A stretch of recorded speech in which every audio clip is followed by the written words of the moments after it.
arkadaşlar und herzlich willkommen zu einem neuen Video. Ich hoffe, euch geht es gut. Mir geht es eigentlich ziemlich gut, denn ich habe das Problem mit dem Mikrofon herausgefunden. Ich habe ziemlich lange herumgebastelt und geschaut und wirklich die ganze Verkabelung abgecheckt. Aber jetzt weiß ich, wo das Problem liegt. Und zwar ist es nicht einmal das Mikrofon selber, sondern es liegt an Calimoto. Also für diejenigen, die Calimoto nicht kennen, das ist eine Navi für Motorradfahrer. Und immer wenn die eingeschaltet ist, stellt das Mikrofon ab.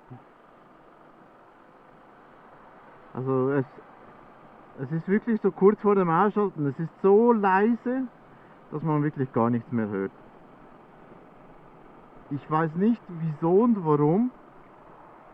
Ich habe die Einstellungen angeschaut, Audioeinstellung und bla, aber ich kann nichts ändern. Es passiert einfach, also sobald das Navi eingeschaltet ist, hackt es mir das Mikrofon ab. Ich weiß wirklich nicht, wie ich das ändern soll. Also falls ihr vielleicht eine Idee habt und das Problem kennt, dann schreibt es doch in die Kommentare. Falls Calimoto das sieht, ändert was. Das ist wirklich ein Scheiß. Das ist ein Riesenscheiß.